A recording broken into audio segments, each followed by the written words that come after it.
Hello दोस्तों, नमस्कार। मैं पिंटू कुमार आपको अपने YouTube चैनल पर स्वागत करता हूं। दोस्तों, इस वीडियो में हम भौतिकी फिजिक्स का एक इलेक्ट्रोस्टैटिक्स पार्ट को पढ़ेंगे। इलेक्ट्रोस्टैटिक्स में भी आपको विद्युत आवेश एवं कूलॉम के नियम, जो कि फिजिक्स का पहला टॉपिक है। देखिए, हम इससे जस्ट पहले एक वीडियो बनाए हैं जिसमें फिजिक्स के जितना भी चैप्टर पढ़ना है उसके बारे में आपको हम विस्तार से बता दिए हैं। अब हम बारी बारी से उस चैप्टर को पढ़ेंगे। यदि आप डिटेल नोट्स चाहते हैं तो आप मेरा डिस्क्रिप्शन में दिया गया लिंक टेलीग्राम का है, उसे आप टेलीग्राम से ज्वाइन कर लीजिए। उसमें हम आपको सब अच्छे से नोट्स तैयार किया हुआ मिल जाएगा। ठीक, देखिए, इसमें हम इलेक्ट्रोस्टैटिक्स पार्ट को कवर करेंगे। इस वीडियो में इलेक्ट्रोस्टैटिक्स विद्युत स्थिर वैद्युतिकी के विद्युत आवेश एवं कूलॉम के नियम को पढ़ेंगे। Electric charge and Coulomb's law. देखिए, इस टॉपिक में आपको सबसे पहले पढ़ना है विद्युत आवेश। विद्युत आवेश किसे कहते हैं, उसके बाद पढ़ेंगे हम कूलॉम के नियम। तो देखिए, विद्युत आवेश के बारे में आपको पढ़ना है। विद्युत आवेश, तो पहले लिखते हैं विद्युत आवेश। विद्युत आवेश, इलेक्ट्रिक चार्ज।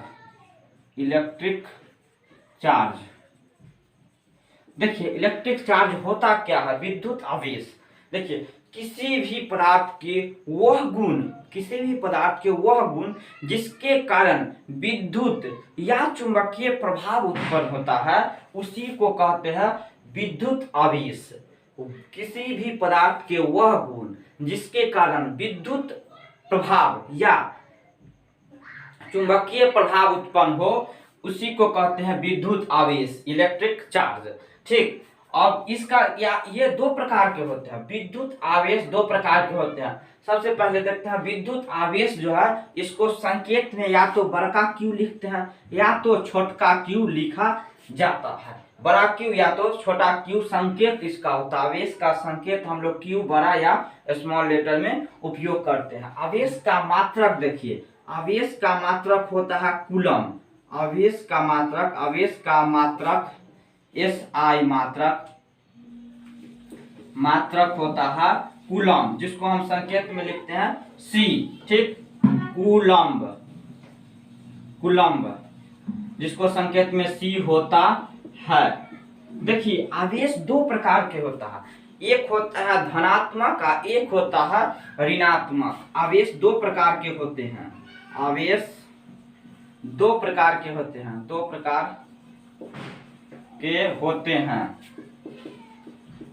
एक होता है आपका धनात्मक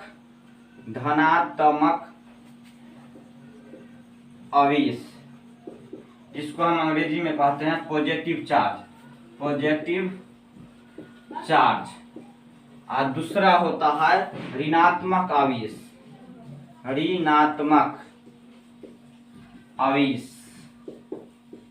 निगेटिव चार्ज।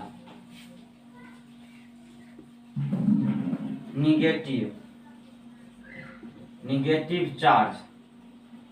ठीक, इसको लिखना चाहते तो लिख लीजिए, नहीं तो हम इसका पूरा डिटेल अपने हाथ से नोट बनाया हुआ आपको हम टेलीग्राम पर उपलब्ध करा देंगे। आप डिस्क्रिप्शन में दिया गया लिंक से टेलीग्राम के ग्रुप में आप ज्वाइन हो सकते हैं। ठीक, देखिए, धनात्मक आवेश और एक होता है ऋणात्मक आवेश। ये दोनों एक दूसरे का विपरीत होता है। ये दोनों एक दूसरे का विपरीत प्रवृत्ति का होता है। ठीक, अगर दो आवेश, अगर धनात्मक को हम पॉजिटिव से साइन से डिनोट करते हैं, इसको निगेटिव से। यदि दो पॉजिटिव आवेश एक दूसरे के साथ हो जाए तो दोनों प्रतिकर्षण होगा, दोनों के बीच जो बल लगेगा रिपल्सन फोर्स लगेगा। अगर निगेटिव हो जाए, मतलब दो समान आवेश यदि एक जगह पर है तो दोनों के बीच में जो बल लगेगा वो प्रतिकर्षण लगेगा। ठीक, प्रतिकर्षण बल, रिपल्सन। यदि पॉजिटिव निगेटिव हो या निगेटिव पॉजिटिव हो तो आकर्षण बल लगेगा, आकर्षण बल, एट्रैक्शन एट्रैक्टिव फोर्स। ठीक, अब हम इसके बाद पढ़ लेते हैं द्रव्यमान के बारे में, मास के बारे में, उसके बाद हम दोनों के बीच में कंपेयर करेंगे। देखिए, अब हम द्रव्यमान के बारे में पढ़ेंगे। द्रव्यमान, इसका इंग्लिश होता है मास। मास, देखिए द्रव्यमान क्या होता है, किसी भी पदार्थ के वह मूल गुण, वह गुण जिसके कारण यदि आप उस पदार्थ में त्वरित करना चाहेंगे तो उसका विरोध करेगा। ठीक, जैसे इस एक बार और हम रिपीट करते हैं, किसी भी पदार्थ के वह मूल गुण जिसके कारण उस पदार्थ में त्वरण का विरोध का सामना करना पड़े, उसी को कहते हैं द्रव्यमान। जितना ज्यादा द्रव्यमान होगा उतना ज्यादा आपको विरोध का सामना करना पड़ेगा। जैसे अगर 2 kg के कोई वस्तु है, उसको घुसकाना चाहते हैं तो आराम से आप घुसका सकते हैं, और वही 50 kg के वस्तु है तो आप घुसका दीजिएगा, वो घुसकेगा, लेकिन उसमें विरोध का ज्यादा सामना करना पड़ेगा। मतलब जो द्रव्यमान जो होता है वो त्वरित त्वरण का विरोध करता है, यही है द्रव्यमान। देखिए द्रव्यमान जो होता है ये हमेशा किसी वस्तु का द्रव्यमान धनात्मक ही होता है, धनात्मक, पॉजिटिव ही होता है, ये निगेटिव संभव नहीं है, पॉजिटिव ही होता है द्रव्यमान। द्रव्यमान वस्तु के चाल पर निर्भर करता है, वस्तु का चाल पर निर्भर करता है। इसका ये समीकरण से उसको हम देख सकते हैं। यदि कोई वस्तु है m, द्रव्यमान m है, रेस्ट में द्रव्यमान m0 है, अगर गति में हो जाए तो उसका द्रव्यमान m हो, तो ये जो इस तरह से चेंज होता है। देखिए √1 माइनस v² बटा c²। देखिए किसी भी वस्तु के चाल पर द्रव्यमान किस प्रकार से निर्भर करता है वो ये समीकरण बतलाता है। यहाँ पर ये जो देखते हैं द्रव्यमान, ये है विरामावस्था का द्रव्यमान। m0 जो है वो विराम का द्रव्यमान है, विराम का द्रव्यमान। ठीक, ये जो आप देख रहे हैं m जो है वो गति करेगा, उस समय द्रव्यमान क्या होगा, गति के समय का द्रव्यमान। ठीक, द्रव्यमान। अब आइए v क्या है, वस्तु के चाल, किस चाल से वस्तु चल रहा है। c क्या है, c है प्रकाश का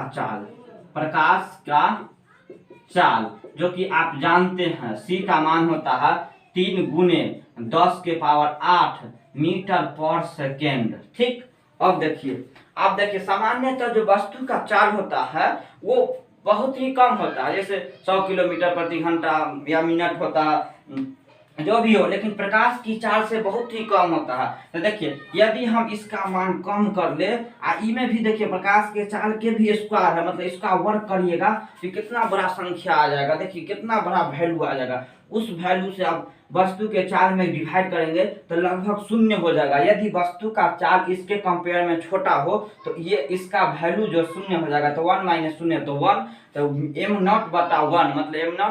तो देखिए सामान्यतः जो होता है ना, वस्तु के विराम का चाल और गति का चाल दोनों लगभग बराबर होता है। यदि वस्तु की चाल प्रकाश के चाल से भी तेज कर दिया जाए या प्रकाश के चाल के बराबर भी कर दिया जाए, तब आपको बहुत ही अच्छा से उसके द्रव्यमान में चेंजिंग नजर आ जाएगा। ठीक, अब देखिए अब हम द्रव्यमान भी पढ़ लिए, अब हम आवेश भी पढ़ लिए। अब दोनों के बीच में हम आपके सामने अंतर बताएंगे। देखिए अंतर का अध्ययन करेंगे, द्रव्यमान और आवेश। इसको लिखना चाहते हैं तो रफ लिख लीजिए। आप डिटेल नोट्स से आप मेरा दिया गया लिंक, डिस्क्रिप्शन में दिया गया लिंक से आप वहां टेलीग्राम में ज्वाइन कर लीजिए, वहां आपको हम पूरा अपने हाथ से लिखा हुआ नोट्स प्रोवाइड करा देंगे। देखिए एक तरफ हम लिखते हैं विद्युत आवेश, और एक तरफ लिखते हैं हम द्रव्यमान। तो देखिए दोनों के बीच में क्या अंतर है उसको हम पढ़ते हैं। ये 2 प्रकार के होता है, इस 2 प्रकार के होता है, ये 2 प्रकार के होते हैं।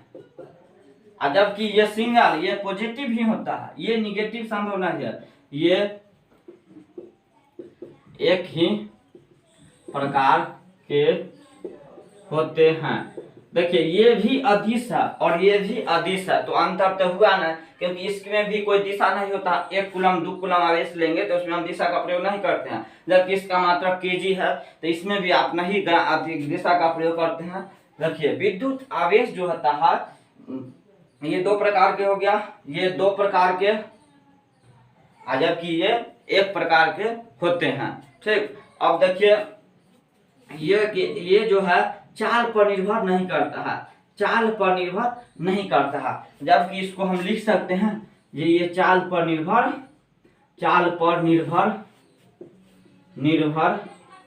करता है।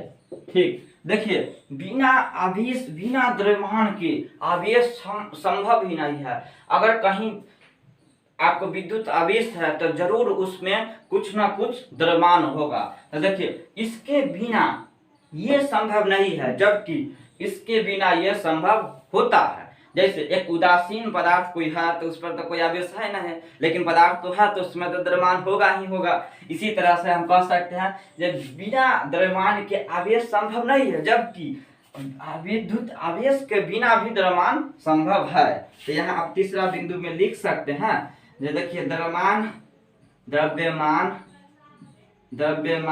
के बिना आवेश संभव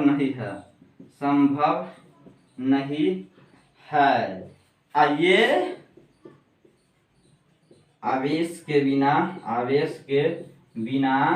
द्रव्यमान संभव है। ठीक, अब इसको हम मिटाते हैं, उसके बाद अगला अंतर देखेंगे।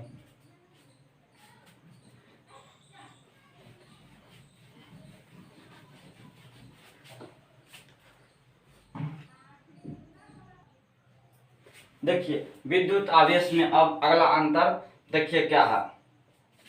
विद्युत आवेश जो होता है ये किसी न किसी फिक्स अमाउंट में आपको मिलेगा, जैसे 1 इलेक्ट्रॉन 2 इलेक्ट्रॉन में ही मिलेगा, जबकि ये आप किसी भी ये किसी गुणांक के मतलब गुणज में नहीं मिलेगा। ये आप जितना चाहिएगा किसी पदार्थ के द्रव्यमान उतना आपको मिल जाएगा। देखिए अब हम विद्युत आवेश के गुण के बारे में पढ़ते हैं। इलेक्ट्रिक चार्ज के क्या क्या गुण है, तब विद्युत आवेश के गुण, प्रॉपर्टीज ऑफ इलेक्ट्रिक चार्ज। देखिए प्रॉपर्टीज ऑफ इलेक्ट्रिक चार्ज के बारे में पढ़ते हैं। सबसे पहले देखिए इसका पहला है इसका गुण, ये 2 प्रकार की होता है।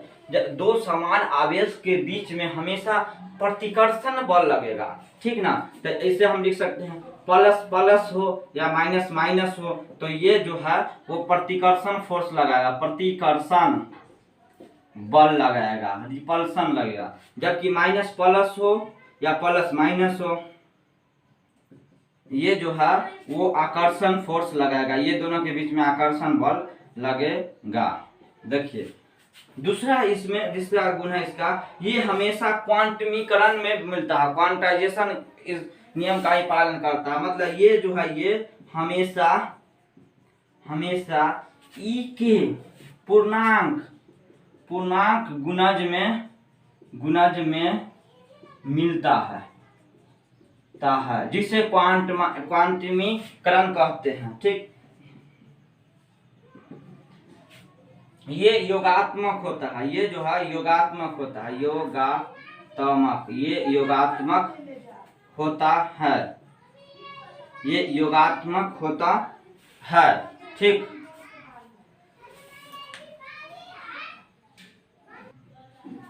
ये योगात्मक होता है। चौथा गुण देखिए, ये चाल पर निर्भर नहीं करता, ये वस्तु के चाल पर निर्भर नहीं करता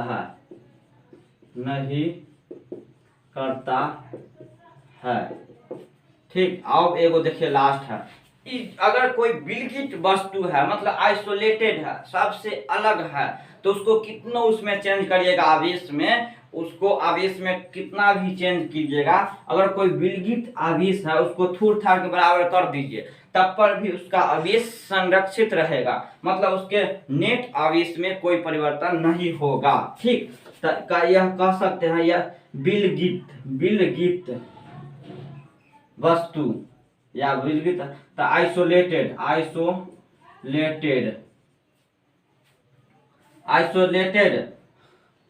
ऑब्जेक्ट का आवेश संरक्षित होता है। यदि इसका डिटेल नोट्स चाहते हैं तो डिस्क्रिप्शन में दिया गया लिंक से आप मेरा टेलीग्राम से ज्वाइन कर लीजिए, वहां हम आपको डिटेल नोट्स प्रोवाइड कर देंगे। अब देखिए इसके बाद हम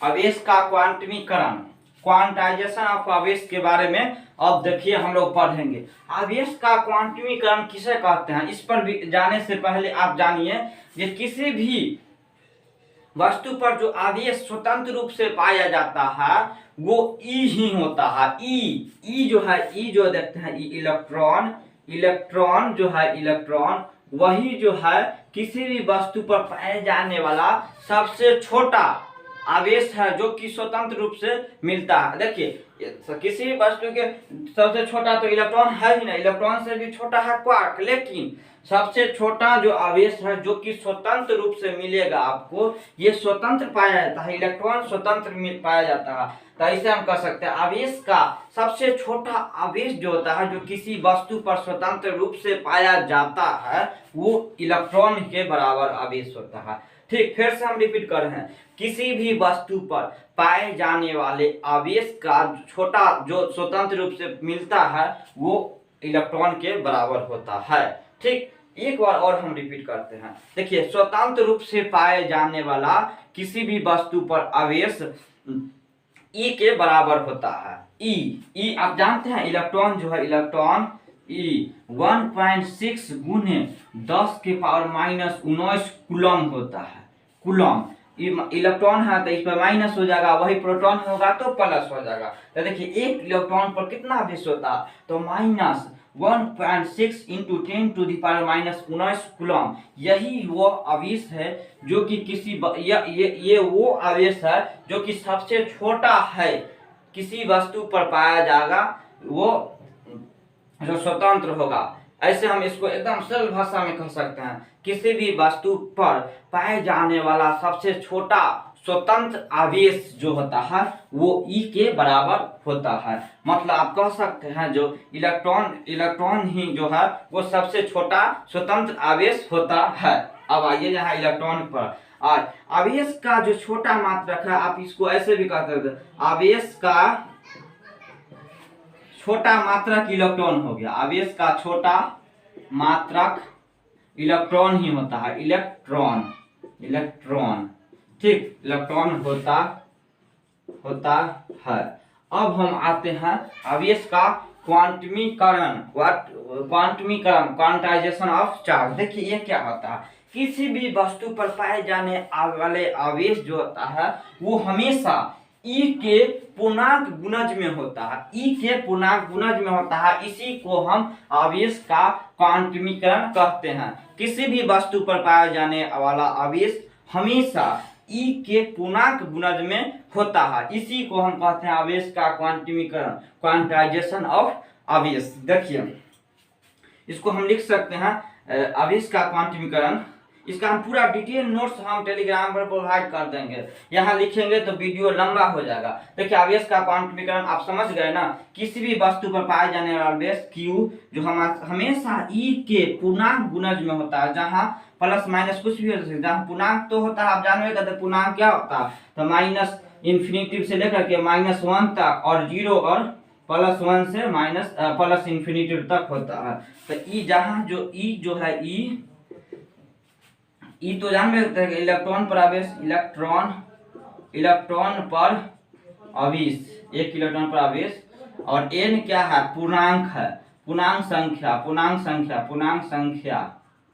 अब आइए Q क्या है, आवेश। इसी गुण को हम लोग कहते हैं आवेश का क्वांटमीकरण, आवेश। ठीक, इसको एग्जाम्पल से डेली लाइफ के एग्जाम्पल से समझिए। जैसे आप हम मार्कर बाजार में खरीदने गए तो या तो हमको एक मार्कर देगा, ना तो दो देगा, ना तो तीन देगा। ऐसा है जो हम कहेंगे कि माइनस आधा दीजिए, माइनस आधा मतलब इसको हम कहेंगे जो आधा मार्कर दीजिए तो हमको देगा, नहीं देगा। मतलब हम या तो एक लेंगे, ना तो दो लेंगे, ना तो तीन लेंगे। मतलब एक फिक्स अमाउंट में ही हम ले सकते हैं। ये ना जो हाँ चीनी है तो हम कह सकते हैं 100 ग्राम देहू, चाहे 200 ग्राम देहू, थोड़ा भी हम 2 रुपया के भी चीनी ले सकते हैं। लेकिन हम मार्कर जो है वो 2 रुपया के नहीं। अगर ये 20 रुपया का मार्कर है तो आप 2 रुपया के लीजिएगा तो ये ना जो आपको झक्कन दे देगा, नहीं। जब भी देगा मार्कर तो पूरा देगा। वही है क्वांटमीकरण, ठीक ना। जब भी आपको मिलेगा एक फिक्स अमाउंट पे भी आप ले सकते हैं, नहीं तो आपको नहीं लेगा, ठीक। यही है क्वांटमीकरण, हमेशा एक फिक्स अमाउंट में ही मिलता है। देखिए Q बराबर प्लस माइनस NE। और यहीं पर हम अगर आपसे एक क्वेश्चन पूछ दे, इसको आप लिखना चाहते हैं तो लिख लीजिए। यहीं पर आपसे हम क्वेश्चन कर दे, ये क्वेश्चन बोर्ड में पूछा जाता है। देखिए क्या 16 गुने 10 के पावर माइनस 19 कूलम आवेश किसी वस्तु पर संभव है? संभव है तो देखते हैं संभव है कि ना। तो यहाँ पर रख दीजिए। तो अब Q बराबर होता है प्लस माइनस NE। तो Q का मान तो आपको दे ही दिया, 16 गुने 10 के पावर माइनस 19 कूलम, ठीक। आप प्लस माइनस N, तो N का मान निकलेगा। अगर N का मान इंटीजर आ गया, पूर्णांक आ गया तो संभव है, और नहीं आया तो संभव नहीं है। चलिए E का मान तो आप जान ही रहे हैं। E का मान क्या होता है? E का मान आप जान रहे हैं 1.6 गुने 10 के पावर माइनस 19 कूलम होता है, ठीक। तो इसका मान रख दीजिए 1 गुने 1.6 गुने 10 के पावर माइनस 19 कूलम, ठीक। अब देखिए N का मान यहाँ से इधर गुना में है तो इधर आएगा तो भाग में हो जाएगा। 16 गुने 10 के पावर माइनस 19 बट्टा कूलम बट्टा 1.6 गुने 10 के पावर माइनस 19 कूलम। तो इधर से हम लोग हटाएंगे तो ऊपर में 10 आएगा। तो कूलम से कूलम कैंसिल, ई से ई कैंसिल, 16 से 16 कैंसिल। तो देखिए N का मान आ गया 10। देखिए हमको 10 और 15 से मतलब नहीं है, हमको मतलब है जो N का वैल्यू आया है एक पूर्णांक संख्या है ही नहीं है, यानी ये जो आवेश है वो किसी वस्तु पर आपको मिल सकता है, ठीक। यही फॉर्मूला आपको बता देगा जो कौन आवेश किसी वस्तु पर मिल सकता है, कौन आवेश किसी पर वस्तु पर नहीं मिल सकता है। अब इसके बाद हम पढ़ेंगे आवेश के संरक्षण का सिद्धांत, कंजर्वेशन ऑफ आवेश, ठीक। इसको अभी हम मिटाते हैं। देखिए अगला टॉपिक है आवेश का संरक्षण सिद्धांत, कंजर्वेशन ऑफ चार्ज। ये क्या होता है? देखिए यदि कोई विलगित आवेश, विलगित वस्तु है, मतलब जो सबसे अलग हो, जो किसी के कांटेक्ट में न हो, एकदम दूर हो, तो उसका आवेश जो होता है कुल नेट आवेश हमेशा संरक्षित होता है। इसी को कहते हैं आवेश का संरक्षण सिद्धांत। किसी भी विलगित मतलब आइसोलेटेड हो, अलग हो, सबसे अलग हो, किसी के संपर्क में न हो, तो उसका आवेश हमेशा कंजर्व होता है, संरक्षित होता है। इसी को कहते हैं आवेश का संरक्षण सिद्धांत। देखिए जैसे एग्जाम्पल से समझिए, इस पर आवेश है +2 कूलम, -3 कूलम, और दे दिया +1 कूलम। इसी को हम थोड़ थाड़ के बराबर कर दिए, मतलब इसको ऐसे बना दिए। देखिए जहाँ पर +5 कूलम आवेश है, प्लस -2 कूलम, 2 कूलम आवेश है, तो तीसरा आवेश कितना बनेगा ये आपको बताना है। तो यही है आवेश संरक्षण के सिद्धांत, ठीक। तो देखिए यहाँ पर तीनों आवेश जो होता है Q1 + Q2, Q2 + Q3, तीनों आवेश नेट आवेश कितना है तो बताइए। 2 है, -3 है, +1 है, तो ये कितना हो गया?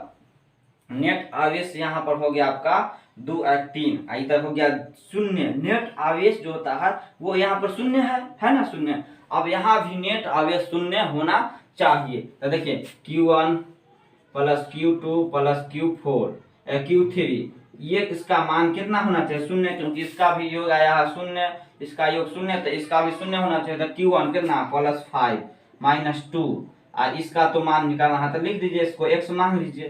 तो देखिए कितना मान आता है, तो +3 x बराबर 0, तो x बराबर आ गया -3 कूलम्ब। तो हो गया x बराबर -3 कूलम्ब आंसर। ठीक, एक एग्जाम्पल और हम आपके सामने लेते हैं। देखिए आवेश का संरक्षण सिद्धांत पर, आवेश का संरक्षण सिद्धांत, इसका परिभाषा आप चाहते हैं डिटेल एकदम पूरा अच्छा से अपने भाषा में हम लिखे हैं इसको, टेलीग्राम पर आप ज्वाइन हो जाइए, वहां पर हम आपको उपलब्ध करा देंगे। देखिए आवेश का संरक्षण सिद्धांत पर एक और एग्जाम्पल हम आपके सामने लेते हैं। 10 कूलम है आवेश, -2 कूलम आवेश है, ठीक है, 3 + 3 कूलम आवेश है। इसी को हम पचका उचका के बना दिए। देखिए इसको बना दिए 8 कूलम, 3 कूलम। तो बताइए तीसरा आवेश कितना होगा? तो देखिए इधर कुल आवेश देखिए, इधर भी कुल आवेश। नेट आवेश हमेशा आइसोलेटेड अगर वस्तु हो कोनो या आइसोलेटेड है तो इसका नेट आवेश हमेशा संरक्षित होगा, मतलब नेट इसका जो आवेश होगा इसके आवेश के बराबर होगा। तो ये आपको आइसोलेटेड ही दे रहे हैं एग्जाम्पल में। चलिए देखिए इसको जोड़िए, 10 -2 और +3, तो हो गया 10 और 3 13 में से 2 गया तो 11 कूलम आवेश हो गया। इधर आइए, इधर देखिए प्लस में 11 कूलम हुआ, इधर देखिए 8 और +3 11 तो हो गया। यहाँ पर कोई आवेश होगा? नहीं होगा, इधर 0 हो गया, तो 11 कूलम आपका आवेश मिल गया। ठीक, अब हम आगे पढ़ेंगे। देखिए आवेशित कैसे किया जाता है, किसी भी वस्तु को आवेशित कैसे करते हैं इस पर विचार करते हैं। क्यों कैसे कोई वस्तु आवेशित हो जाता है? आवेशित करने का आप तरीका एक तरह से कह सकते हैं आवेशित करने का विधि। देखिए किस किस विधि द्वारा हम आवेशित किसी वस्तु को आवेशित कर सकते हैं। देखिए आवेशित करने का विधि पढ़ते हैं। सबसे पहला विधि है संपर्क द्वारा आवेशित। देखिए ये क्या है? संपर्क द्वारा, चार्जिंग बाय कंडक्शन, कांटेक्ट करा करके। जैसे यदि कोई माइनस आवेश है, ऋणात्मक आवेश है, ऋणात्मक है, ठीक, इसको हम सटा दिए उदासीन जकरा पर कोई आवेश न है, वो दोनों को सटा दिए। देखिए यदि हम दोनों को सटा दिए तो इस पर वाला माइनस, इस पर जितना भी माइनस है उसमें से कुछ आवेश जो है निकल कर इस पर चला जाएगा। ठीक, अगर चला जाएगा तो इसको उसके बाद इसको हटा लीजिए। तो इसको हटाने के बाद देखिए सटा दिए तो इस पर चला गया, अब फिर हटा लेंगे तो फिर इस पर जो गया वो इसी पर रह जाएगा। तो फिर दोनों को हटा दीजिए, सेपरेशन कर दीजिए। उसके बाद ठीक कांटेक्ट में ला दिए तो कांटेक्ट करा दिए, कांटेक्ट, उसके बाद दोनों को सेपरेशन कर दीजिए, सेपरेट कर दीजिए अलग अलग।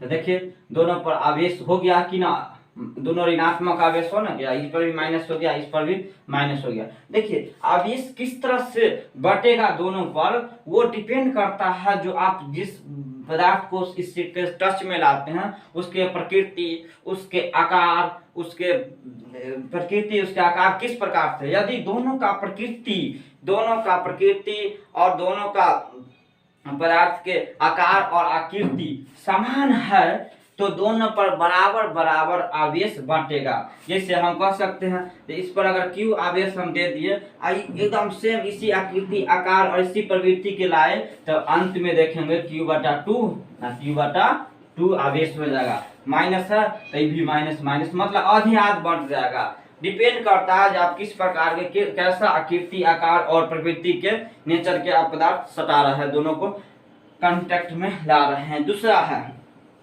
संपर्क हो गया। अब है प्रेरण विधि द्वारा, प्रेरण विधि। देखिए प्रेरण विधि क्या है? Charging by induction.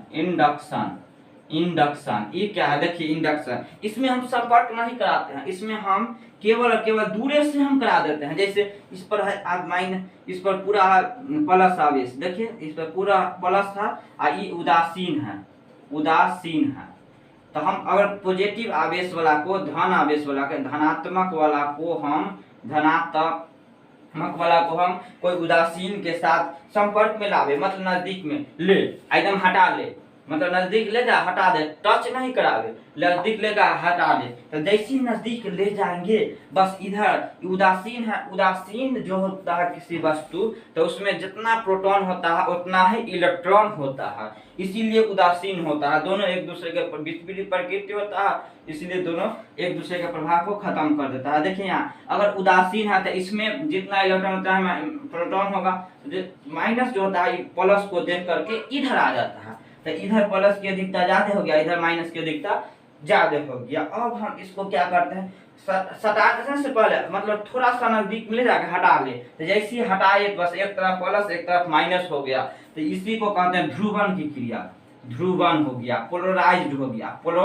पोलराइज्ड हो गया, ठीक ना, पोलराइज्ड। अब देखिए पोलराइज्ड जैसे हुआ, अब इसको हम किसी भी इसको हम जैसे पोलराइज हुआ तो अब हटा लीजिए, दोनों को एक दूसरे से और दूर कर दीजिए, ठीक। तो इस पर तो पॉजिटिव आवेश है, तो पॉजिटिव आवेश है ही, ठीक। अब इस पर क्या होगा, इसको हम किसी अर्थिंग द्वारा सटा दीजिए, अर्थिंग कर दीजिए, अर्थ से इसको अर्थिंग कर दीजिए, अर्थिंग जैसी करिए, जितना भी निगेटिव एक्स्ट्रा चार्ज है वो सब और इस वायर के कारण नीचे चला जाएगा, तो आपको जो ये मिलेगा वो ओवरऑल पॉजिटिव आवेश इस पर भी हो जाएगा, ठीक। अब देखिए एक विधि और हम आपको बताते हैं जो कि है घर्षण द्वारा। ये जो घर्षण द्वारा आवेशित है ये मेन रूप से कुचालक पदार्थ के लिए ही लागू होता है। और घर्षण द्वारा आवेशित, देखिए घर्षण द्वारा, देखिए friction, charging by friction, friction, देखिए फ्रिक्शन द्वारा कैसे करते हैं।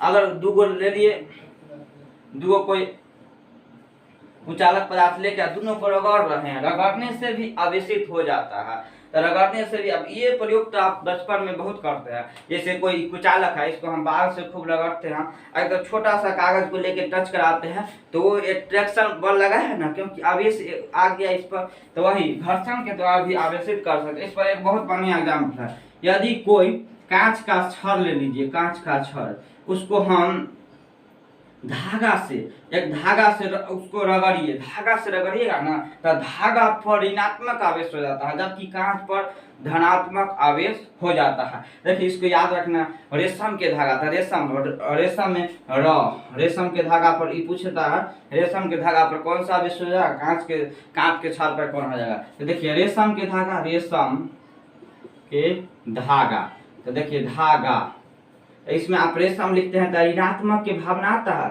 ऋणात्मक, देखिए रेशम ऋणात्मक, कहीं कहीं तो ऋणात्मक ऐसे लिखा जाता है। देखिए तो रेशम में ऋणात्मक की भावना आ रहा है, रॉ की भावना आ रहा है, तो ऐसे याद रखना, रेशम पर ऋणात्मक, जबकि कांच के छड़ पर धनात्मक, एगो पर ऋणात्मक हो गया तो एगो पर धनात्मक हो जाएगा।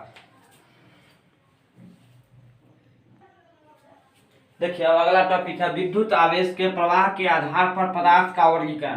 देखिए कितना भी पदार्थ है दुनिया में, सबको विद्युत आवेश के प्रवाह उसमें किया जाए तो उस आधार पर पदार्थ को तीन भाग में, मेन रूप से मुख्यतः तीन भाग में बांटा गया है। सबसे पहला भाग है चालक, चालक, इसको अंग्रेजी में कहा जाता है कंडक्टर, कंडक्टर, कंडक्टर। देखिए ये क्या है कंडक्टर, चालक, वैसा पदार्थ जिसमें आवेश आसानी से एक सिरे से दूसरे सिरे चला जाए उसी पदार्थ को कहते हैं चालक पदार्थ। वैसा पदार्थ जिसमें आवेश अगर एक सिरा में जोड़ दिया जाए तो उसके दूसरा सिरा पर आसानी से चला जाए उसी को कहा जाता है चालक पदार्थ। इसमें जो इलेक्ट्रॉन पाया जाता है वो काफी मात्रा में पाया जाता था, और वो जो इलेक्ट्रॉन पाया जाता है वो मुक्त अवस्था में पाया जाता है। ऐसे चालक पदार्थ में इलेक्ट्रॉन मुक्त अवस्था में होता है। जैसे इसका एग्जाम्पल है एल्यूमिनियम, एल्यूमिनियम, लोहा, लोहा, चांदी, चांदी, ठीक, सोना, कॉपर, ये सब जो है ये चालक पदार्थ है। आवेश के और उष्मा के दोनों के सबसे अच्छा चालक माना जाता है चांदी को। चांदी जो है विद्युत और उष्मा दोनों का अच्छा, सबसे अच्छा चालक है चांदी, ठीक। सिल्वर इसका संकेत होता है Ag। आइए दूसरा भाग होता है विद्युत अर्धचालक, पहले दे देते हैं अर्धचालक। अर्धचालक या इसी का नाम है उपधातु, उपधातु, मेटोलॉइड, मेटोलॉइड। ये क्या होता है? वैसा पदार्थ जिसमें आवेश आंशिक रूप से मतलब कुछ मात्रा जा रहा हो और कुछ मात्रा नहीं जा रहा हो, मतलब आंशिक रूप से एक सिरे से दूसरे सिरे जाए तो उसी को कहते हैं अर्धचालक। आधा जा रहा, कुछ मात्रा जा रहा, कुछ मात्रा नहीं जा रहा। इसमें कुछ आवेश बंधे होते हैं जबकि कुछ आवेश खुले मुक्त अवस्था में होते हैं, अर्धचालक, ठीक। जैसे में इसका एग्जाम्पल उदाहरण देखिए, इसका सबसे अच्छा उदाहरण होता है सिलिकॉन, सिलिकॉन, जर्मेनियम, जर्मेनियम, ये सब जो है ये अर्धचालक का एग्जाम्पल है मेटोलॉइड का। सेमी कंडक्टर भी इसको कहा जाता है, सेमी कंडक्टर, सेमी कंडक्टर। चलिए देखिए तीसरा होता है विद्युत रोधी, विद्युत रोधी, रोधी, या एक और नाम है कुचालक भी बोल सकते हैं, कुचालक, कुचालक या अचालक। हिंदी में इसका कई नाम है, अंग्रेजी में एक है इंसुलेटर, इंसुलेटर, या नॉन कंडक्टिंग, नॉन कंडक्टिंग।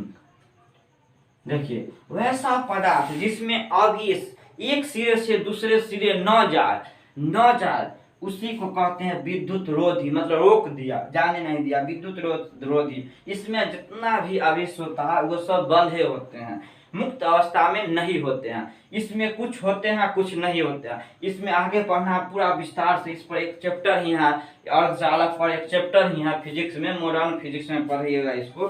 देखिए विद्युत रोधी जो होता है इसमें एक सिरे से दूसरे सिरे तक न जाता है। जैसे इसका एग्जाम्पल, बहुत अच्छा एग्जाम्पल हो गया शीशा, शीशा, प्लास्टिक, प्लास्टिक,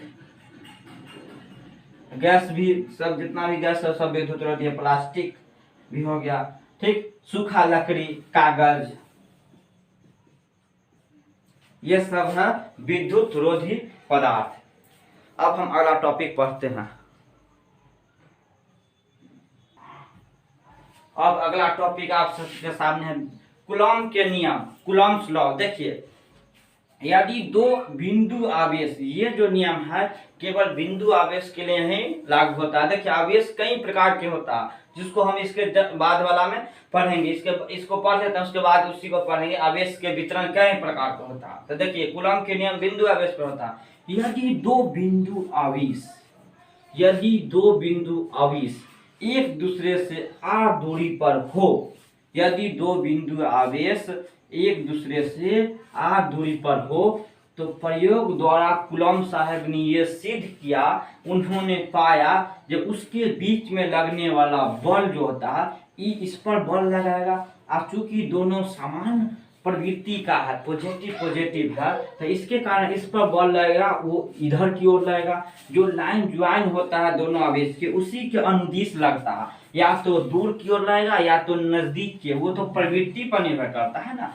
इसके नेचर पर डिपेंड करता है। लेकिन जो भी लगेगा बल वो इसी की अनुदिश लगेगा, ज्वाइन करने वाला रेखा के अनुदिश ही लगेगा। इस पर जो आवेश लगेगा इसके कारण वो इधर की ओर लगेगा, क्योंकि ये प्लस है तो ये भी प्लस है तो इधर खींचे ढकलेगा। तो देखिए इसको कह सकते हैं फोर्स एक पर दो के कारण, इसको नाम धर देते हैं फोर्स दो पर एक के कारण। इसको पढ़िए कूलॉम फोर्स, या ऐसे तो है विद्युत बल, विद्युत बल है, इस दोनों के बीच में जो बल लगता है उसको विद्युत बल। आज चूंकि इस बल का खोज कूलॉम साहब ने किया इसीलिए इस बल का नाम हम रख सकते हैं कूलॉम बल, कूलॉम फोर्स। तो ये जो इसको कहते हैं कूलम्ब फोर्स 2 पर 1 के कारण, इसको पढ़ेंगे 1 पर 2 के कारण। ठीक, उन्होंने पाया जो ये जो ये F12 है या F21 जो बल है वो दोनों जो है एक दूसरे के विपरीत लगता है, एक दूसरे के विपरीत लगता है, लेकिन जब इसका परिमाण देखा गया तो दोनों का परिमाण जो है वो बराबर पाया गया। दोनों का परिमाण के अगर सापेक्ष देखा जाए तो दोनों का परिमाण एक दूसरे के बराबर है। दोनों एक दूसरे के विपरीत लगता है, लेकिन इस पर इधर लगा रहा तो इस पर इधर लगा रहा, दोनों का परिमाण देखा गया तो बराबर ही पाया गया। ठीक है, तो उन्होंने प्रयोग द्वारा देखा ये दो बिंदु आवेश पर लगने वाला फोर्स F, ये दोनों बराबर है तो किसी एक के बराबर हम मान लेते हैं F जो है, यदि हम आवेश Q1 को बढ़ाए तो देखा गया जो लगने वाला बल भी बढ़ गया, Q1 को बढ़ा तो बल भी बढ़ गया। इसका मतलब F जो है Q1 के समानुपाती हुआ। फिर इसको स्थिर रख के इसको बढ़ाया तो देखा गया फिर बल बढ़ गया, तो कमाल हो गया। ई बढ़ाया तैयो बढ़ा, ई बढ़ाया तैयो बढ़ा, मतलब ये दोनों के समानुपाती हुए। उसके बाद देखा ये दूरी हटाते हैं और दूरी को नजदीक लाते हैं। जब दूरी को हटाना चालू किया, दोनों से सेपरेशन बढ़ाया, दूरी जब बढ़ाया या दूरी को घटाया तो देखा गया, उन्होंने देखा ये दूरी के समानुपाती नहीं था, चाहे दूरी के व्युत्क्रमानुपाती नहीं था, दूरी के वर्ग से घट या बढ़ रहा था, तो दूरी के वर्ग के व्युत्क्रमानुपाती था, दूरी के वर्ग के व्युत्क्रमानुपाती देखा गया। तो देखिए ये तीनों समीकरण को हम यदि एक साथ करें तो आप पाइएगा कि F बराबर हो जाएगा, F समानुपाती हो जाएगा Q1 Q2 बटा R स्क्वायर। आप जानते हैं जब कोई भी समानुपाती के चिन्ह हटाते हैं तो कोई अचर जरूर आता है, तो F बराबर हो गया कि एक अचर आ गया Q1 Q2 बटा R स्क्वायर। तो यहाँ से हम कह सकते हैं कूलम्ब के नियम, देखिए कूलम्ब के नियम पूरा स्टेटमेंट क्या है, दो बिंदु आवेश के बीच लगने वाला बल उसके परिमाण के गुणनफल के समानुपाती, दोनों गुणन है तो गुणनफल के समानुपाती, जबकि उसके दूरी के वर्ग के व्युत्क्रमानुपाती होता है। यही है कूलम्ब के नियम, जहाँ के जो है एक अचर है, के एक अचर है, अचर है, इसका मान आप याद रखिएगा, के का मान, के एक अचर है, इसका मान होता है 1/4 पाई एप्सिलॉन नॉट, या इस एक और मान होता है 9 × 10⁹ न्यूटन मीटर स्क्वायर और कूलम्ब के इनवर्स 2। ठीक, देखिए इसका मात्रक। अब यहाँ पर जो ई नॉट है, ये है निर्वात की परावैद्युतता। इसी के कारण यही जो वो फैक्टर है जो बताता है, आपको बताता है जो बल जो है, बल जो विद्युत बल है वो माध्यम पर भी डिपेंड करता है, माध्यम पर भी निर्भर करता है। जैसे ऐसा समझिए, यदि हम दोनों आवेश को हवा में रख दें तो इसके बीच जो बल लगेगा वो बल अधिकतम रहेगा, वो बल अधिकतम रहेगा। अर्थात यदि हम किसी माध्यम में इसको रख दिया जाए तो उसमें हवा के तुलना में उसमें जो विद्युत बल जो है वो कम लगेगा। यही वो फैक्टर है जो आपको माध्यम पर निर्भरता को बतलाता है, एप्सिलॉन नॉट। तो यहाँ हम निर्वात की परावैद्युतता लेते हैं, निर्वात की परावैद्युतता, परमिटिविटी ऑफ एयर। ठीक, तो देखिए इसका भी मान आप याद रखिएगा, निर्वात के 8.85 × 10⁻⁻⁻12 coulomb Newton inverse beta inverse 2। ठीक, या FM इनवर्स, ये मात्रक बाद में हम इसको सिद्ध करेंगे। अभी तो ये देख लीजिए, ये इसके यहाँ जाएगा तो ये आएगा, तो के का उल्टा होता है तो इस मात्रा को उलट दीजिए। के का मात्रा लाना है ना, तो आप क्या करिए, ये सब को इधर लाइए तो इधर भाग में, तो इधर गुना में आ जाएगा, इधर गुना में तो भाग में आ जाएगा। तो देखिए न्यूटन ऊपर में है तो न्यूटन मीटर स्क्वायर भी ऊपर में चला जाएगा, ये दोनों नीचे है तो कूलम्ब के स्क्वायर, दो आवेश है तो कूलम्ब इनवर्स हो गया। अब देखिए यही बताता है कि ये जो बल है, ये विद्युत दोनों बल के बीच में, दोनों आवेश के बीच लगने वाला बल वो माध्यम पर डिपेंड करता है। ठीक, अब इसको पहले लिख लीजिए। और डिटेल नोट्स अगर हम मेरा चाहते हैं तो डिस्क्रिप्शन में दिया गया टेलीग्राम के लिंक से आप टेलीग्राम से ज्वाइन हो जाए, वहाँ मैं अपने हाथ से हैंड रिटेन नोट्स आपको प्रोवाइड करवा देंगे।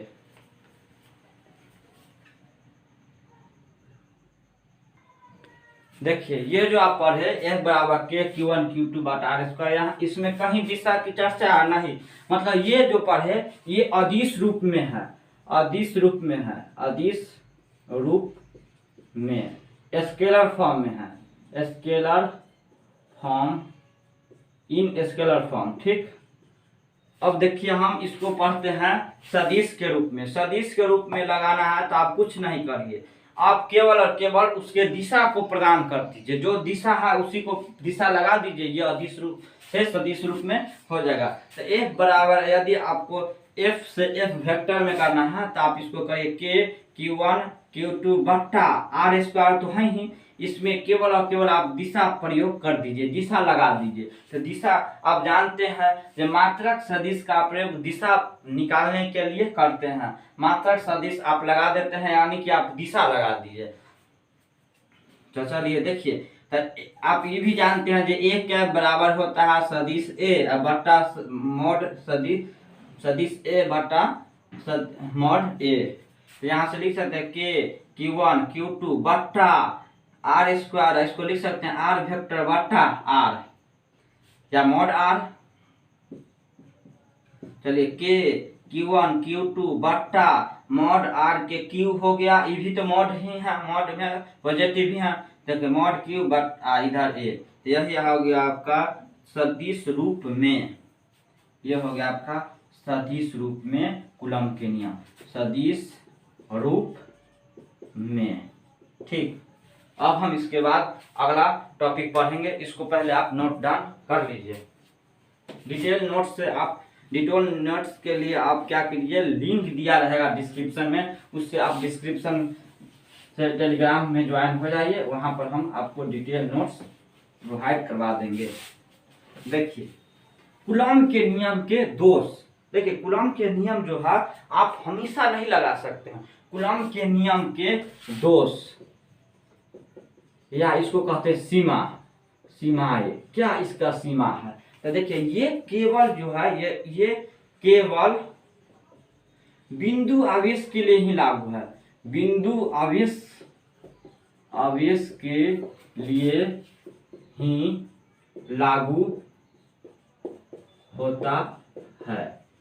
ठीक, ये केवल बिंदु आवेश के लिए होता है, ये केवल अचर के लिए ही, अचर आवेश के लिए ही लागू होता है।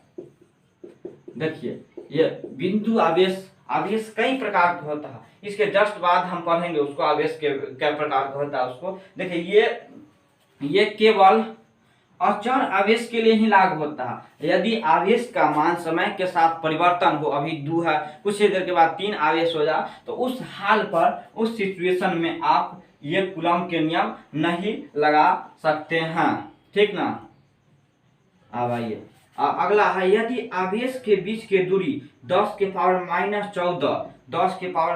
14 मीटर से कम हो, यदि दो आवेश के बीच की दूरी 10 के पावर माइनस 14 मीटर से कम हो, उस केस में भी आप कूलम के नियम नहीं लगा सकते हैं। यदि दो आवेश गतिशील है तो भी आप आवेश के नियम नहीं लगा सकते हैं। ठीक, यदि दो आवेश में से कोई एक आवेश स्थिर है, एक आवेश गतिमान है, तब आप लगा सकते हैं, लेकिन जब दोनों चल रहा हो तब आप आवेश कूलम के नियम नहीं लगा सकते हैं। अब देखिए आपके सामने अगला टॉपिक,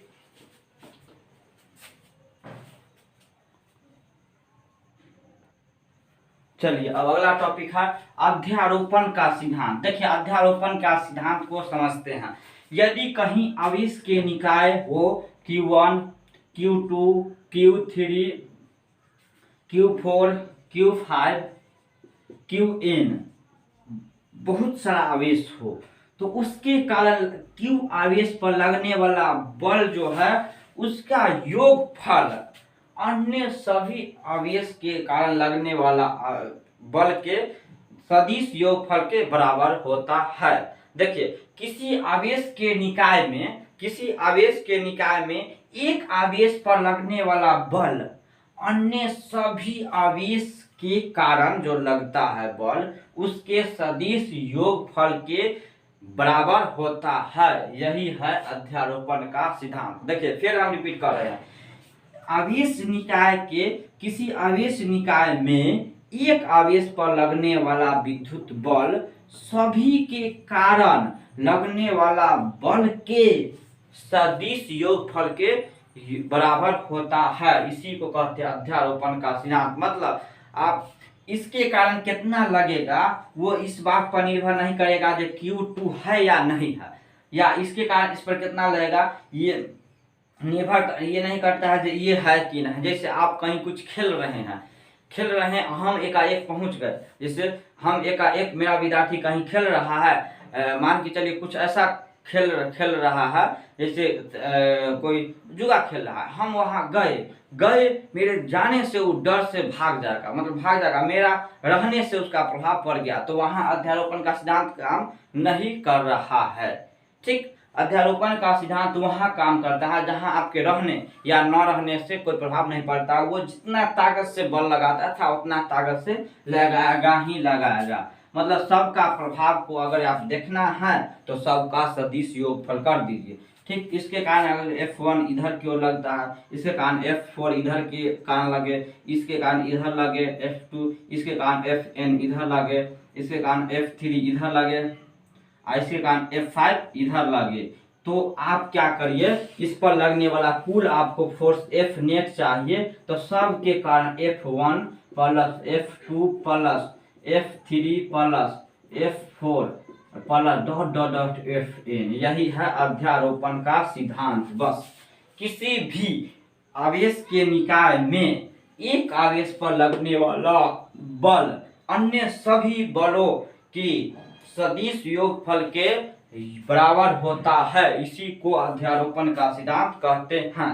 देखिए, अब इसी के आधार पर आपका क्वेश्चन बनेगा। विद्युत कूलॉम के नियम से जो आप बनाइएगा क्वेश्चन, वो इसी पर बनेगा। इसके पढ़े बिना आप नहीं बना सकते। जैसे हम एग्जाम्पल लेते हैं, एक समबाहु त्रिभुज ले लिए जिसकी भुजा है ए, यहाँ आवेश है प्लस क्यू, यहाँ भी प्लस क्यू है। हम कहते हैं कि इस पर लगने वाला F नेट आप बताइए कितना लगेगा फोर्स। ठीक, तो आप देखिए समबाहु त्रिभुज हम बोल दिए तो सब कोण तो 60 डिग्री का हो गया, 60 डिग्री और 60 डिग्री त्रिभुज है। तो हम करें इस पर बताइए F नेट विद्युत बल कितना लगेगा। तो देखिए, इस पर लगेगा इसके कारण, तो इस पर लगेगा इसके कारण, ये बाहर क्यों लगेगा ऐसे।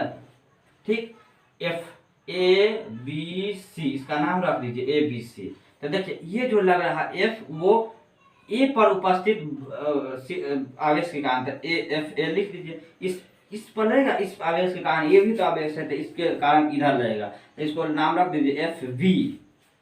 ठीक, तो बताइए, एगो इधर खींच रहा है, एगो इधर खींच रहा है, तो जो भी F नेट आएगा वो इसी बीच में कहीं आएगा। यदि आप सदिश चैप्टर नहीं पढ़े हैं तो एक बार मेरे प्ले लिस्ट में जाइए, वहां लिखिए vector algebra by Pintu sir, आपको सदिश का पूरा लेक्चर आपको मिल जाएगा। सदिश मतलब वो 12th का है, मैथ के चैप्टर है, वो पढ़ लीजिए। फिजिक्स में भी काम देगा और बोर्ड के परीक्षा में मैथ में तो काम देगा नहीं, क्योंकि मैथ का चैप्टर है। अब फिजिक्स में उसका उपयोग है, तो फिजिक्स में भी काम होगा और मैथ में भी आपका आ जाएगा नंबर। तो देखिए, दोनों काम हो जाएगा, एक पंथ दो कार्य हो जाएगा। तो उसको देख कर देखिए, तब आपको बहुत ही अच्छा लगेगा, समझने में भी आसानी होगी।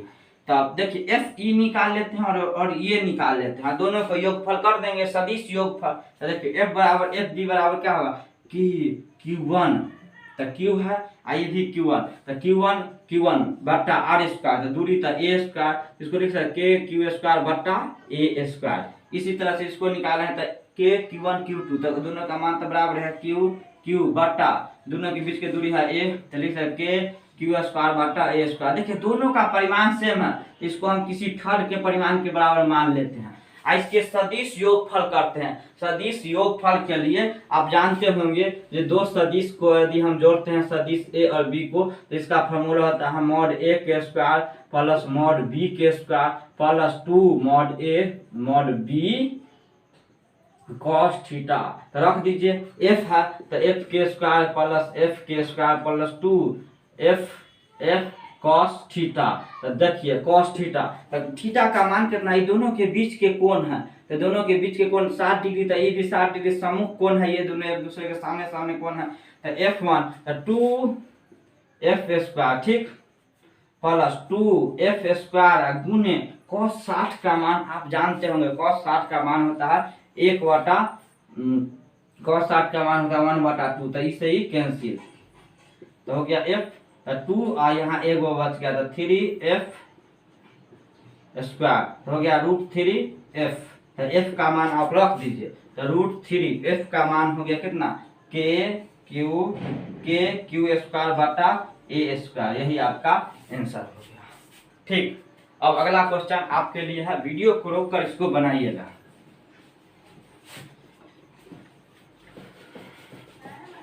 देखिए एक हम वर्ग दे दिए, दूसरा एग्जाम्पल यहाँ पर है प्लस क्यू, यहाँ पर है प्लस क्यू, यहाँ माइनस क्यू, यहाँ पर प्लस क्यू है। हम आपसे इस आवेश पर पूछ रहे हैं, इस आवेश पर ये तीनों के कारण एफ नेट बताइए, ए बी सी डी। बनाइए, वीडियो को पॉज करके बनाइए। क्वेश्चन नंबर 2 है, तो देखिए इस पर इसके कारण, तो ये प्लस है ये भी प्लस है, तो इससे दूर की ओर होगा।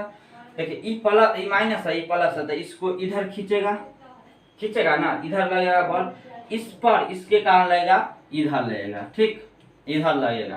तो आप क्या करिए, आप 90 डिग्री वर्ग है तो 90 डिग्री सब कौन तो 90 डिग्री है, तो आप ये निकाल लीजिए और ये भी निकालिए, ये भी निकालिए, ये भी, और सदिश योगफल के फॉर्मूला से आप इसको जोड़ दीजिएगा, बस हो गया। चलिए एफ हम ई निकालते हैं, तो ई किसके कारण लग रहा है, तो ई ए के कारण लग रहा है, तो एफ ए निकालिए। तो एफ ए निकालिएगा तो के क्यू है, ई भी क्यू है, तो क्यू स्क्वायर हो जाएगा बट्टा इसके दूरी। तो देखिए दूरी अगर भुजा सब भुजा ए दे दिया है, ए दे दिया है, तो ये विकर्ण हो जाएगा, वर्ग का विकर्ण हो जाएगा। तो वर्ग का विकर्ण होता है √2 गुने ए भुजा, तो देखिए √2 ए के स्क्वायर, ठीक। अब ये निकालना है आपको, तो ये निकालना है तो यहाँ लगा दीजिए, एफ बी निकालना है, तो एफ बी निकालना है तो के क्यू स्क्वायर बट्टा ये भुजा है ए स्क्वायर, और ये निकालना है तो एफ डी निकालना है ना, तो के क्यू स्क्वायर बट्टा ए स्क्वायर, ठीक। अब आप क्या करिए, ये इसका तीनों के योगफल निकाल दीजिए, बस वही आपका हो जाएगा इस पर नेट बल। चलिए अब तीसरा क्वेश्चन है, किसी वर्ग के भुजा ए है लंबाई, तो Q plus Q minus Q, तो इस पर आप बता दीजिए एफ नेट, ठीक। आप वीडियो को पॉज करके इसको बनाइए। देखिए 90 डिग्री सब होता है, अब जानते हैं वर्ग में। आइए इस आवेश पर इसके कारण इधर की ओर लगेगा, क्योंकि ये प्लस है माइनस है, तो इधर लगेगा, एक दूसरे को आकर्षण करेगा। इधर भी माइनस है, इधर प्लस है तो इधर लगेगा, इधर माइनस है प्लस है तो इधर लगेगा। अब देखिए अब बारी बारी से सब फोर्स निकाल दीजिए, तो इधर लगेगा मतलब एफ पर, तो नाम लिख लीजिए ए बी सी डी। चलिए एफ डी के कारण, डी पर जो आवेश है उसके, तो के क्यू आवेश बराबर है क्यू स्क्वायर बटा ए स्क्वायर, ठीक।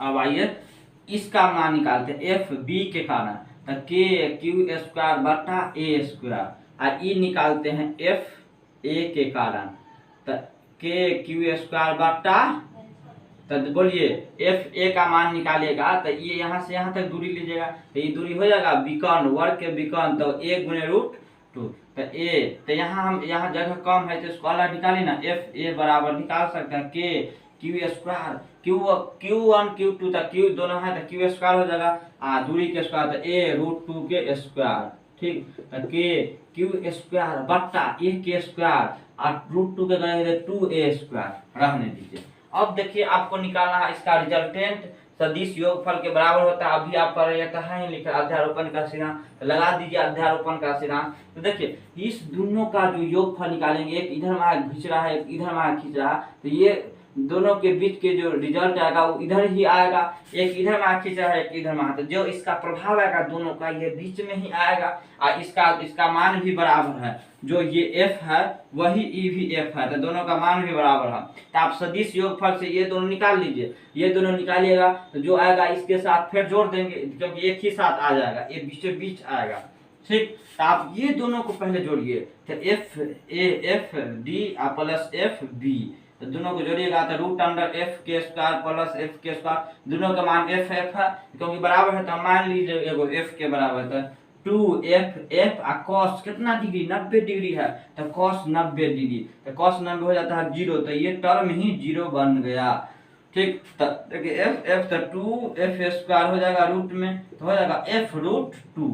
ठीक, अब देखिए f रूट 2 पहले से इधर आया है जो कि इसका मान है ये, तो f का मान आप रख दीजिए, f का मान कितना है, f का मान k q स्क्वायर बटा a स्क्वायर। ये दोनों चूंकि ये दोनों एक ही सरलेखा पर आ गया, मतलब दोनों यदि दो सदिश समपाती हो तो उसका योगफल निकालिएगा, तो आप डायरेक्ट योगफल निकाल सकते हैं। दोनों को जोड़ के डायरेक्ट सदिश को अदिश तरीका से भी जोड़ा जा सकता है, यदि दोनों के बीच में 0 डिग्री कोण हो। जैसे यहाँ पर देख लीजिए ना, दोनों के बीच में यदि 0 डिग्री है तो cos 0 का मान हो जाएगा कितना, 1 हो जाएगा, 1 हो जाएगा। तो ये मॉड a के स्क्वायर प्लस मॉड b के स्क्वायर और 2 मॉड a मॉड b। ठीक, बताइए a प्लस b के होल स्क्वायर है कि ना, तो a mod a plus mod b के होल स्क्वायर अगर लिख दे इसको तो रूट से निकलेगा, तो ना लिख सकते हैं mod a plus mod b। बस यदि सदिश के बीच में 0 डिग्री हो तो उसको हम डायरेक्ट जोड़ सकते हैं, तो डायरेक्ट जोड़ दीजिए, इसको जोड़ दीजिए इसके साथ, तो इसको जोड़ दीजिए इसके साथ, तो बस नेट हो जाएगा।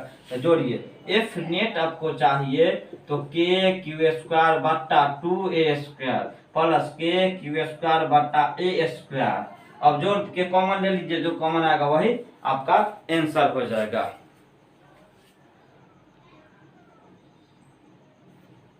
यहाँ रूट 2 है ना, f का मान तो आप रख दिए, f का मान के क्यू स्क्वायर रूट 2, तो यहाँ रूट 2 है तो यहाँ भी रूट 2। ठीक,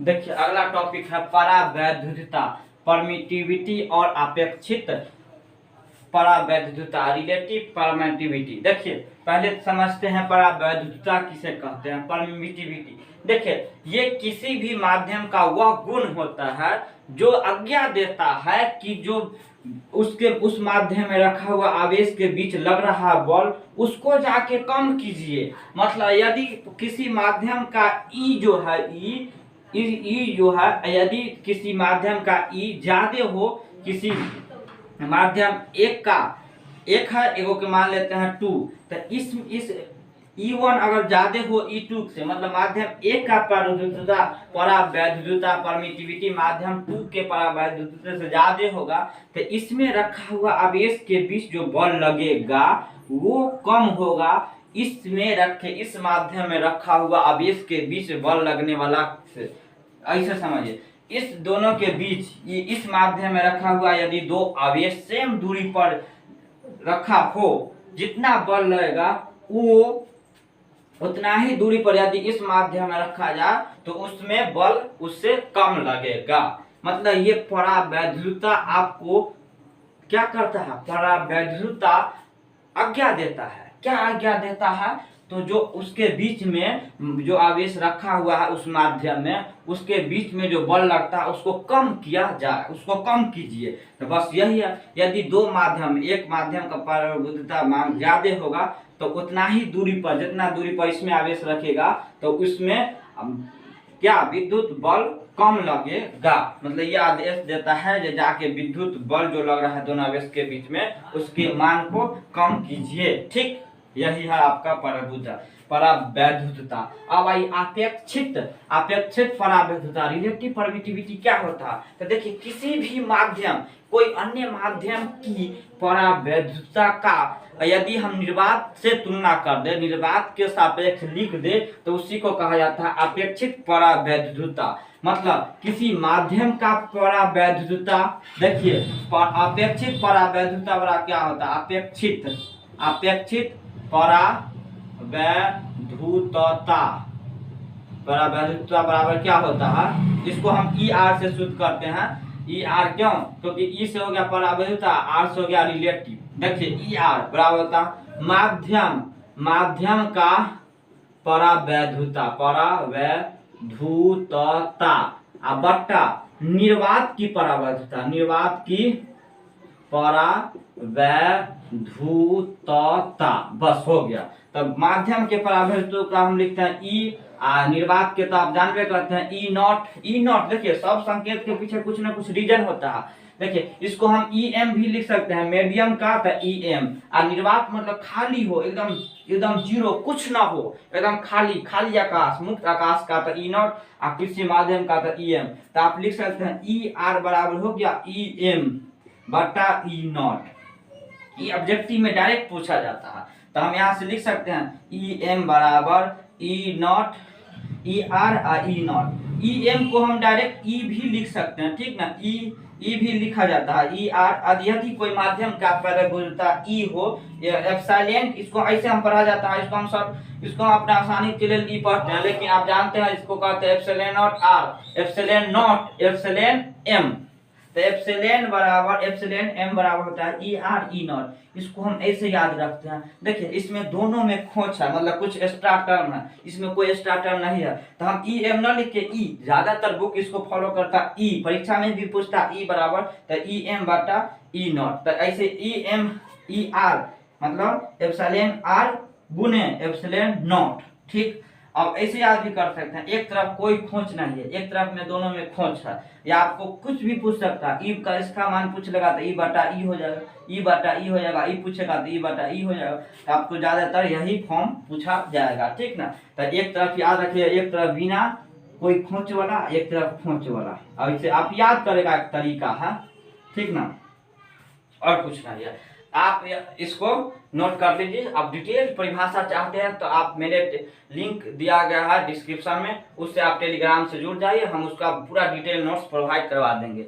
देखिए अब अगला टॉपिक और इस चैप्टर का लास्ट टॉपिक है आवेश का वितरण। हम आपको बोले थे वीडियो के बीच में जो आवेश कई प्रकार के होता है, एक होता है बिंदु आवेश, एक होता है रैखिक आवेश, उसी को हम अभी अध्ययन करेंगे। देखिए आवेश के वितरण कई प्रकार के होते हैं। एक होता है सतह वितरण। देखिए आवेश के वितरण पढ़ना है, आवेश के वितरण डिस्ट्रीब्यूशन ऑफ चार्ज। मार्कर में पहले आप इंक डाल देते हैं। चलिए देखिए आवेश के वितरण के बारे में पढ़ते हैं। आवेश के वितरण दो प्रकार के होते हैं। एक होता है असंतत वितरण, असंतत मतलब अलग अलग, एक जगह यहाँ प्लस है तो एक जगह यहाँ प्लस है। मतलब बिंदु आवेश जब किसी खास बिंदु पर स्थित हो, अलग अलग बिंदु पर हो, जिसके बीच के दूरी मतलब मेजरेबल हो, तो उसको कहते हैं असंतत वितरण, ठीक। जैसे यहाँ पर है तो एक अलग अलग बिंदु पर स्थित हो तो उसको कहते हैं असंतत वितरण। डिस्क्रीट डिस्ट्रीब्यूशन, जब आवेश बिंदु अलग अलग बिंदु पर स्थित हो, यहाँ एगो माइनस है तो एगो माइनस यहाँ पर किसी बिंदु पर हो, तो उसको कहते हैं असंतत वितरण, डिस्क्रीट डिस्ट्रीब्यूशन। जब आवेश जो है लगातार हो, plus plus plus plus plus हो, जब आवेशों के बीच की दूरी नगण्य हो जाए, नगण्य यहाँ दूरी है, यहाँ नगण्य मतलब आप उसके दूरी को नेग्लेक्ट कर सकते हैं, तो उस तरह के आवेश के वितरण को हम कहते हैं संतत वितरण या निरंतर वितरण। अंग्रेजी में उसको कहते हैं कंटिन्यूअस डिस्ट्रीब्यूशन, ठीक। अब हम ये भी तीन प्रकार का होता है, संतत वितरण, निरंतर वितरण, जो कंटिन्यूअस डिस्ट्रीब्यूशन, ये भी आगे इसको फर्दर तीन भाग में बांटा है, ठीक। अब इसको हम तीनों को बारी बारी से पढ़ लेते हैं, इसके बाद ये चैप्टर लगभग खत्म हो जाएगा। चलिए अब देखिए आवेश के रैखिक वितरण, लीनियर चार्ज डिस्ट्रीब्यूशन पढ़ते हैं। आवेश के संतत वितरण 3 प्रकार के होता है। पहला प्रकार, अब देखिए आवेश, यदि आवेश को किसी रेखा के अनुदिश सजा दिया जाए, किसी रेखा के अनुदिश सजा दिया जाए तो इस प्रकार के वितरण को हम कहते हैं रैखिक वितरण। ठीक, ये भी रेखा के अनुदिश है तो इसको भी कहेंगे आवेश के रैखिक वितरण। इससे संबंधित एक टर्म पढ़ना होता है, उसको हम कहते हैं रैखिक। आवेश के रैखिक घनत्व देखिए एकांक लंबाई में, ये तो जान ही रहे लंबाई में सजा हुआ, तो एकांक लंबाई में आवेश के परिमाण को आवेश के रैखिक घनत्व कहते हैं। तो आप जान गए रैखिक घनत्व जो होता है आवेश बट्टा क्या हो जाएगा, लंबाई। चलिए, तो आवेश के रैखिक घनत्व हो गया, आवेश के रैखिक घनत्व। तो एकांक लंबाई में उपस्थित आवेश के परिमाण को हम कहते हैं आवेश के रैखिक घनत्व। तो हो गया, इसका मान हो गया डेल्टा क्यू बट्टा डेल्टा एल। देखिए, तो आवेश का मात्रक आप जानते हैं क्या होता है, कूलम होता है। कूलम लंबाई का मात्रक मीटर होता है, तो हो गया कूलम मीटर इनवर्स। तो यहाँ से आप हो गया आवेश के रैखिक घनत्व का मात्रक एसआई मात्रक होता है कूलम मीटर इनवर्स। इसको याद रखिएगा, ये ऑब्जेक्टिव के लिए एक तरह से कहिए तो ये वीवीआई है, ठीक ना। अब आइए दूसरा वितरण हम पढ़ते हैं, आवेश के पृष्ठीय वितरण। देखिए लीनियर हो गया तो ये हो गया सरफेस चार्ज डिस्ट्रीब्यूशन। ये क्या होता है, जब आवेश को किसी सतह पर वितरण किया जाए, कोई सतह पर 2D सतह पर वितरण किया जाए तो इसी को कहते हैं आवेश के पृष्ठीय वितरण। कोई सतह पर अगर हम प्लस प्लस प्लस या माइनस माइनस लिख दे तो ये हो गया आवेश का रैखिक, ये हो गया आवेश का पृष्ठीय वितरण। कोई पृष्ठ पर, कोई सतह पर वितरण कर दिया जाए, ठीक ना। अब देखिए इससे संबंधित भी एक टर्म होता है जिसको कहते हैं आवेश के पृष्ठीय घनत्व। तो आवेश के पृष्ठीय घनत्व लिखना है आपको, आवेश के पृष्ठीय घनत्व। तो उसमें उपस्थित कुल आवेश, तो कुल आवेश बट्टा क्षेत्रफल। तो देखिए कुल आवेश डेल्टा क्यू बट्टा क्षेत्रफल को एरिया लिखते हैं डेल्टा ए। अब देखिए इसका मात्रक निकालते हैं, तो इसका मात्रक आप जानते हैं आवेश का हो जाता है कूलम और नीचे को हो जाता है क्षेत्रफल के मीटर स्क्वायर, तो हो गया कूलम मीटर इनवर्स 2। तो आवेश के पृष्ठीय घनत्व का इसका मात्रक हो गया कूलम मीटर इनवर्स 2। चलिए अब इसका तीसरा पार्ट देखिए, इसका तीसरा पार्ट है आवेश के आयतन घनत्व।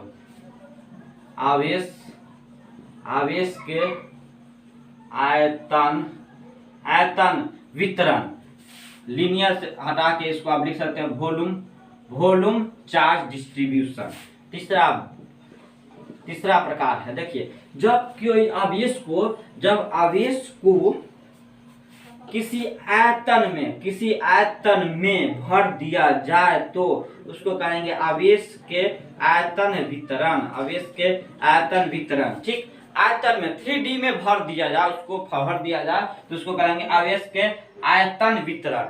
इससे संबंधित भी एक टर्म होता है जिसको कहते हैं आवेश के आयतन घनत्व। तो हो गया आपके आवेश के आयतन घनत्व। तो इसका भी परिभाषा वही हो गया, घनत्व बराबर करते द्रव्यमान बटा आयतन। तो जब वहां द्रव्यमान है, यहाँ आवेश के घनत्व पर है, तो हो गया आवेश बटा आयतन।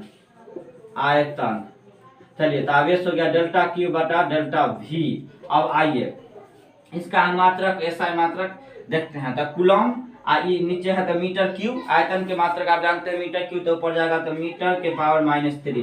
तो आवेश के आयतन घनत्व का एसआई मात्रक होता है कूलम मीटर इनवर्स 3। इसका अगर जितना हम पढ़ाए हैं उसका डिटेल नोट्स आपको हम डिस्क्रिप्शन में दिया गया लिंक से आप टेलीग्राम पे ज्वाइन हो जाइए, वहां हम आपको प्रोवाइड करवा देंगे। वीडियो अगर आपको अच्छा लगता है तो प्लीज अपने दोस्तों के साथ शेयर कीजिए, जितना से जितना हो सके और व्यक्ति तक इसका लाभ पहुंचाइए और स्टूडेंट तक, ताकि उसको भी लाभ मिल सके। मिलते हैं नेक्स्ट वीडियो में, तब तक के लिए नमस्कार।